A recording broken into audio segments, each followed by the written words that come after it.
আসসালামু আলাইকুম প্রিয় শিক্ষার্থীরা, কেমন আছো সবাই? আই হোপ সবাই ভালো আছো। ইজি এডুয়ের নতুন আরেকটি ভিডিওতে সবাইকে স্বাগতম। এই ভিডিওটি তৈরি করছি ষষ্ঠ শ্রেণীর শিক্ষার্থীদের জন্য। তোমাদের এনসিটিভি থেকে বার্ষিক সামষ্টিক মূল্যায়নের যেই নমুনা প্রশ্নপত্র দেওয়া হয়েছে সেই নমুনা প্রশ্নের সমাধান নিয়ে আজকে হাজির হয়েছি। তো আজকে আমরা সমাধান করব যে বিজ্ঞান বিষয়ে যে নমুনা প্রশ্নপত্র দেওয়া হয়েছে সেই নমুনা প্রশ্নপত্রের সমাধান। আজকে পর্ব হচ্ছে 3। আমরা গত দুটি পর্বে, প্রথম পর্বে আমরা ক বিভাগের এই যে নৈর্ব্যক্তিক এমসিকিউ গুলো এগুলো সমাধান করেছি এবং দ্বিতীয় পর্বে এক কথায় উত্তর দাও এবং খ বিভাগের এই যে 1 থেকে 10 পর্যন্ত সংক্ষিপ্ত প্রশ্ন এগুলো সমাধান করেছি। তো তোমরা যারা গত পর্বগুলো দেখো নাই, তোমাদের দেখার সুবিধার্থে এবং গণিত, বাংলা, ইংরেজি অন্যান্য বিষয়ের যে নমুনা প্রশ্নপত্র দেওয়া হয়েছে সেগুলো সমাধান পাও নাই, তোমাদের দেখার সুবিধার্থে আমি একটি প্লেলিস্ট তৈরি করে রেখেছি। তোমাদের ষষ্ঠ শ্রেণীর বার্ষিক পরীক্ষা 2024-এর একটি প্লেলিস্ট তোমরা ডেসক্রিপশন বক্সে দেখতে পাবে। সেই লিঙ্কে ক্লিক করলে তোমরা সকল বিষয়ের ভিডিওগুলো পেয়ে যাবে। সো প্রিয় শিক্ষার্থীরা, আজকে আমরা সমাধান করব ঘ বিভাগের রচনামূলক প্রশ্ন দৃশ্যপট বিহীন। তো এখানে হচ্ছে দৃশ্যপটবিহীন আর এই ঘ বিভাগ হচ্ছে দৃশ্যপট নির্ভর। তো এই দুইটার মধ্যে পার্থক্য হচ্ছে যে দৃশ্যপট বিহীন বলতে বোঝানো হয়েছে যে এখানে কোনো এই যে প্রশ্নগুলো দেওয়া আছে এখানে কোনো দৃশ্য থাকবে না, অর্থাৎ উপরে কোনো দৃশ্য থাকবে না বা কোনো ছক এই যে এখানে যে ছক দিছে এভাবে থাকবে না। আর দৃশ্যপট নির্ভর বলতে বোঝানো হয়েছে এই যে প্রশ্নগুলো দিয়েছে এখানে এইভাবে একটি উদ্দীপক দিতে পারে, এই উদ্দীপক নির্ভর করে আমরা ক খ প্রশ্ন উত্তর করব। তারপর এই যে দেখতে পাচ্ছ এখানে চিত্র দিবে। দৃশ্যপট নির্ভর যেই প্রশ্নগুলো থাকবে এখানে চিত্র বা ছক দিতে পারে, এই যে চিত্রকে আমরা নির্ভর করে এই ক খ প্রশ্নের উত্তর দেব। তো এটাই হচ্ছে এই দুটার মধ্যে পার্থক্য। তো আজকে আমরা গ বিভাগের দৃশ্যপট বিহীন যে প্রশ্নগুলো সেগুলো সমাধান করব। তো তোমরা এখানে লক্ষ্য করো এই যে 5টি থেকে 3টি উত্তর দিতে হবে, প্রতিটি প্রশ্নের মান হচ্ছে 5 করে, অর্থাৎ যে রচনামূলক প্রশ্ন দৃশ্যপট বিহীন এখানে তোমাদের 5টি প্রশ্ন থাকবে, সেই 5টি প্রশ্ন থেকে তোমাদের 3টি প্রশ্নের উত্তর করতে হবে এবং প্রতিটি প্রশ্নের জন্য 5 মার্ক করে থাকবে। তো প্রিয় শিক্ষার্থীরা, তো প্রশ্নগুলো কি কি দেওয়া আছে?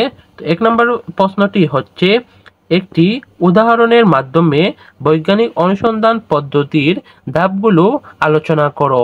তারপর 2 নম্বর প্রশ্নে বলেছে ধাতু ও অধাতুর বোধধর্ম উল্লেখ করো। অ্যালুমিনিয়াম কোন ধরনের পদার্থ তা কিভাবে পরীক্ষা করা যায় বর্ণনা করো।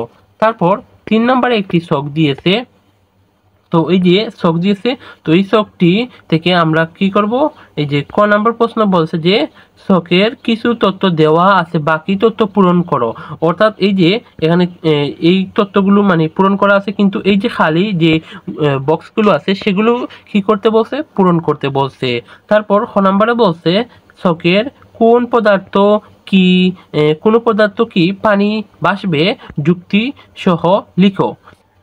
তারপর 4 নম্বর প্রশ্নে বলেছে ব্যাকটেরিয়ার ছবি এঁকে এর বিভিন্ন অংশ চিহ্নিত করো।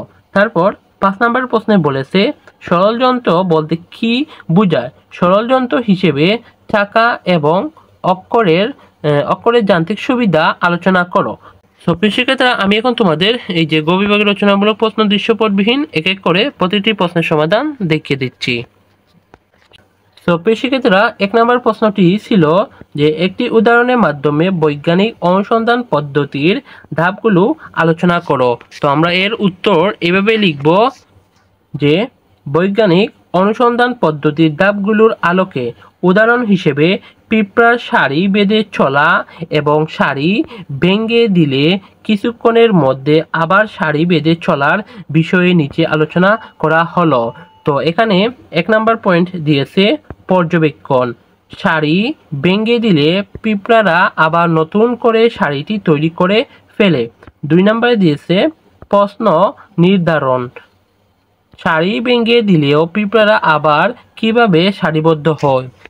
তারপর 3 নম্বর পয়েন্ট হচ্ছে সম্ভাব্য ব্যাখ্যা, পিঁপড়ারা চলার সময় রাস্তার অপর হোলের মাধ্যমে এক ধরনের সুগন্ধি হরমোন ছড়িয়ে যায়। পিছনের পিঁপড়ারা এই হরমোনের গন্ধ শুকিয়ে শুকিয়ে অগ্রগামী পিঁপড়ার পথ অনুসরণ করে চলে, ফলে পিঁপড়ারা পথ হারায় না। তারপর 4 নম্বর পয়েন্ট দিছে পরীক্ষণ।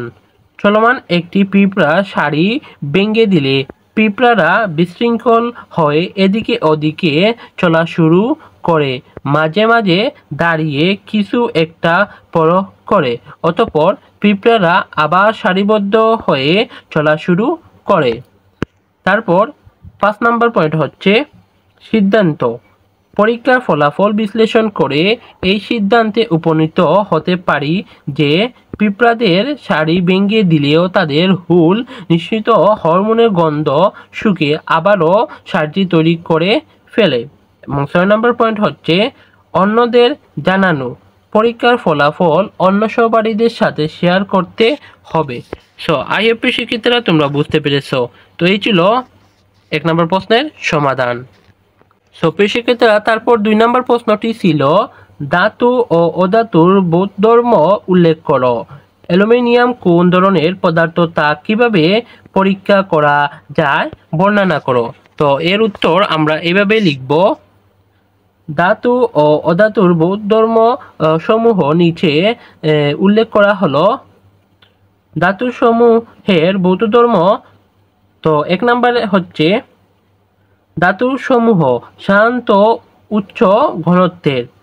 2 নম্বর হচ্ছে ধাতু সমূহ দেখতে চকচকে হয়। 3 নম্বর হচ্ছে এরা তাপ ও বিদ্যুৎ সুপরিবাহী। 4 নম্বর হচ্ছে সকল ধাতু সাধারণত কঠিন।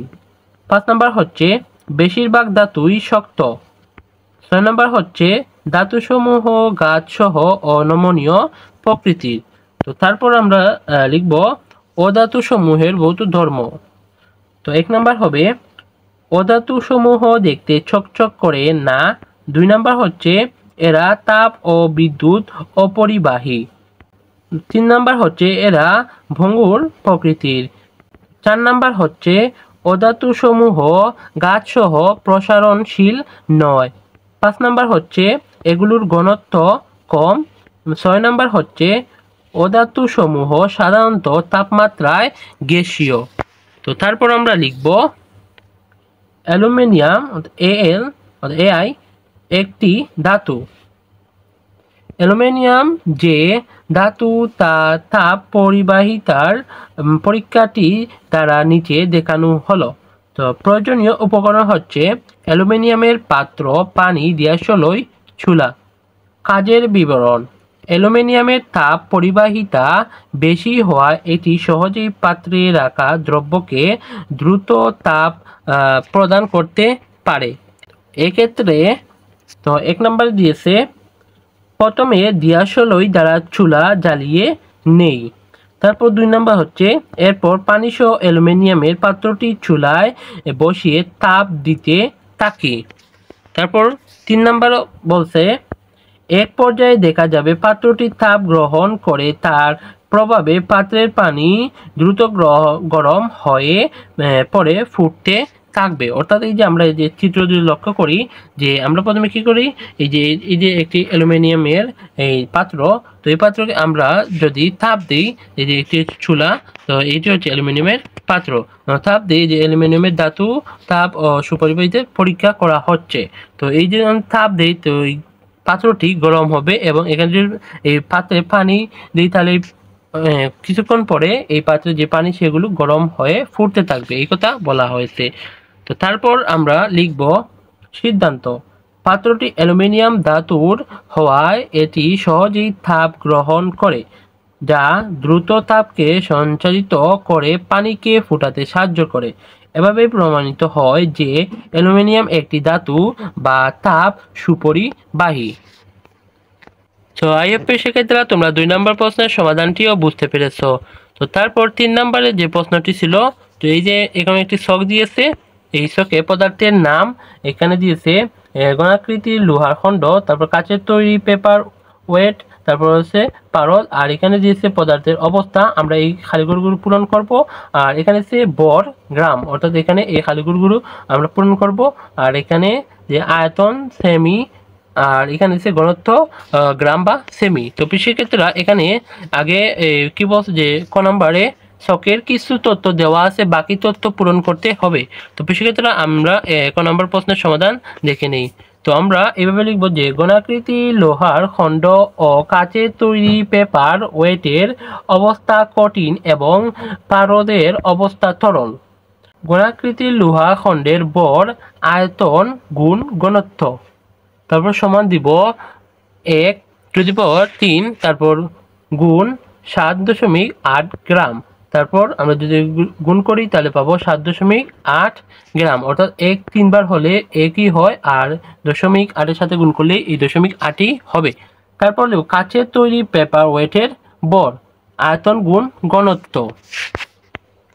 তো প্রিয় এই যে তোমরা যদি লক্ষ্য করো, এই যে আমরা যে গোলাকৃতি লোহার খণ্ড, এই যে 1 তারপর পাওয়ার 3 আর এই যে 7.8 এগুলো গুণ করবো। এখন বলছে যে কাচের তৈরি পেপার, তাহলে আমরা এই 8কে 2.6 সাথে গুণ করব। তাহলে এই যে এখানে দেখতে পারবে যে কাচের তৈরি পেপার ওয়েটের ভর আয়তন গুণ ঘনত্ব 8 গুণ 2.6 গ্রাম। তাহলে যদি আমরা গুণ করি তাহলে পাবো 20.8 গ্রাম। তো তারপর প্রিয়তা আমরা পারদ, তো পারদ আমরা কি করব, এই যে আয়তন দিয়ে আমরা এই ভর দিয়ে ভাগ করব।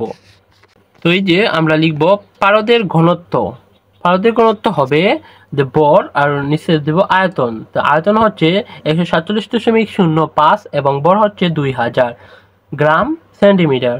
তারপর আমরা এগুলো যদি ভাগ করি তাহলে পাবো 13.6 গ্রাম বা সেন্টিমিটার, অর্থাৎ শক্তি নিম্নরূপ হবে। অর্থাৎ এই যে মানগুলো আমরা এখন এখানে বসিয়ে দিব।